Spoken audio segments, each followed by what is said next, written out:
Thank you, Mr. President. And can I too start by acknowledging Faith here today, and thank you for being here today. I imagine every time you come to this place and hear these conversations, it can be quite triggering and emotional for you, and I acknowledge that family violence generally is a confronting and emotional and triggering topic. So thank you so much to you for being here and for your advocacy to date to try and prevent further deaths by family violence into the future. It's really appreciated. And Mr. President, as you've heard me say in this place in my short couple of months that I've been on my feet here, the thing I turn my mind to when considering legislation always is, what problem are we trying to solve here? What improvement are we trying to make? And I appreciate the briefing that I had briefly this morning with department members and members from the Attorney General's office to try to be clear on the purpose here, whilst I understand the background and some of the events that have led to this being presented last year and again now to us here in this place today. The purpose that as I understand it, really is to be able to analyse deaths where family violence has materially contributed to help inform reform to prevent deaths by family violence into the future. And that's certainly been reiterated in the briefing I had this morning. So I didn't feel like it was clear in the second reading speech that really that's the aim here, is to try and contribute to systemic reform so that we don't see further deaths by family violence into the future. And where we do, there are mechanisms in place to ensure that they are properly inquired into to help inform systemic reform and prevent further deaths into the future. So a couple of the core reasons, I guess, why I support this bill, and making that clear that really is the purpose here.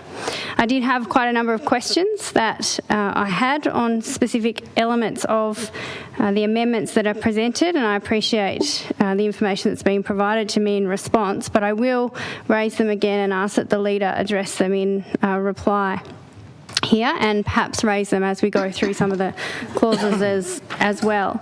One of the concerns that I had was the definition of materially contributed. So the amendments that we're seeing to the Coroner's Act require that an inquest is conducted where family violence materially,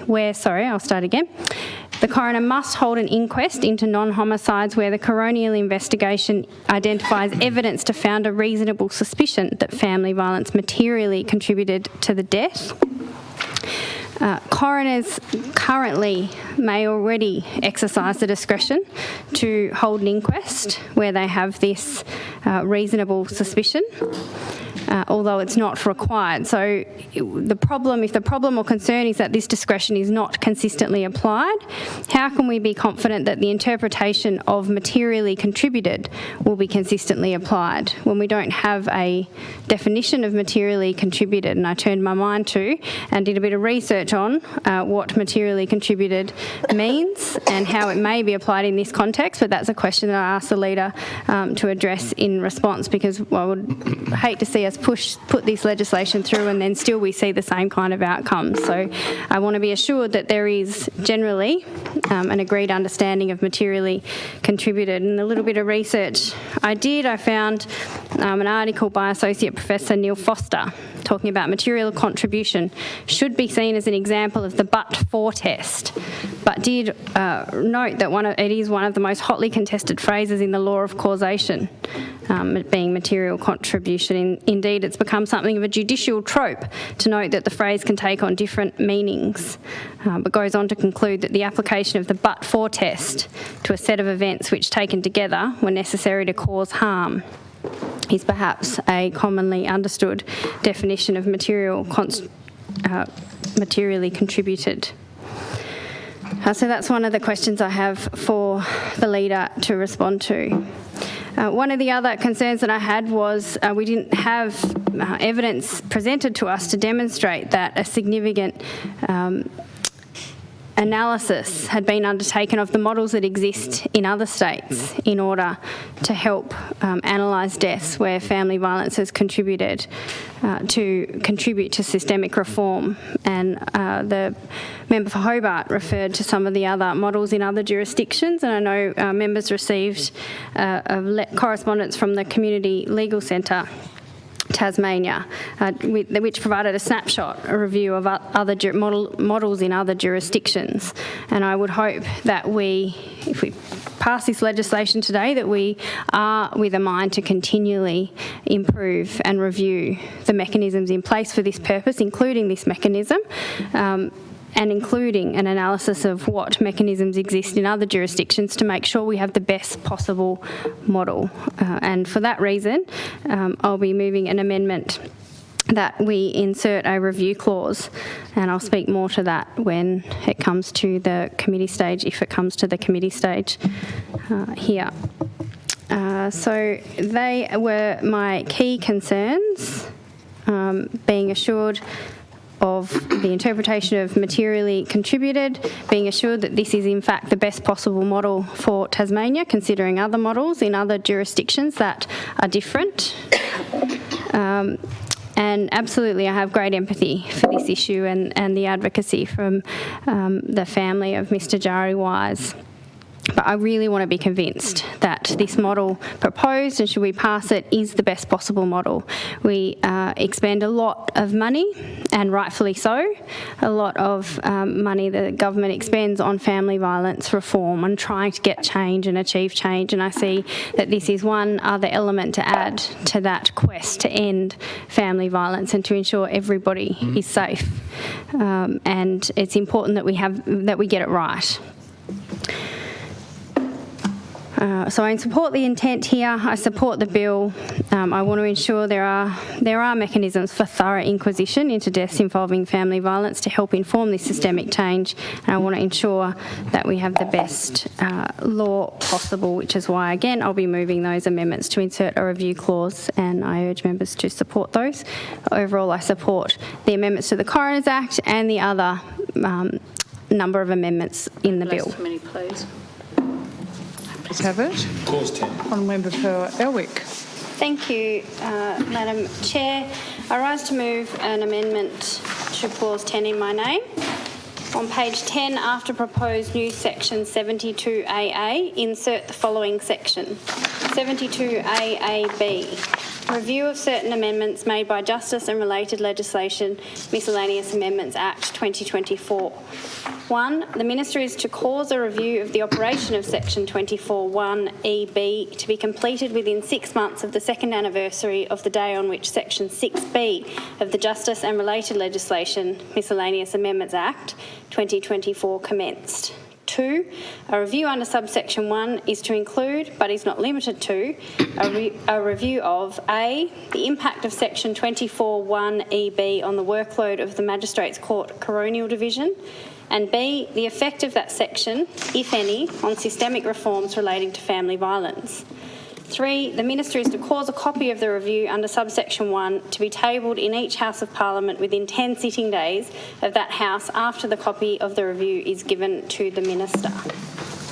Please speak to it now. Thank you, Madam Chair. So as alluded to in my second reading contribution, I move these amendments with the intention of a review being undertaken after 2 years of these amendments coming into effect, with the intention to ensure that adequate resourcing is provided so that these amendments can be properly implemented, and that the Coronial Division of the Magistrates Court is still able to, or is adequately resourced to prepare timely findings in response to investigations and inquiries.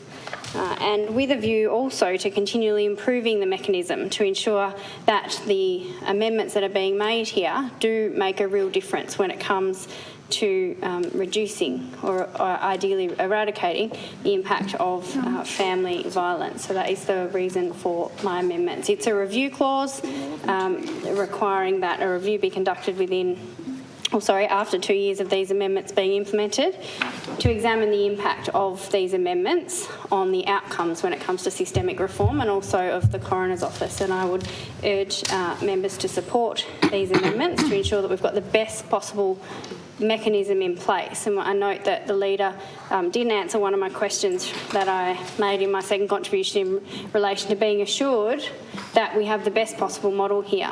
We received advice from Tasmanian Community Legal Centres that provided a brief snapshot analysis of what models are used in other jurisdictions to analyse deaths where family violence has materially contributed to death. We weren't presented with an analysis from the department or in the information provided in briefings on looking at the options, the models that exist in other states.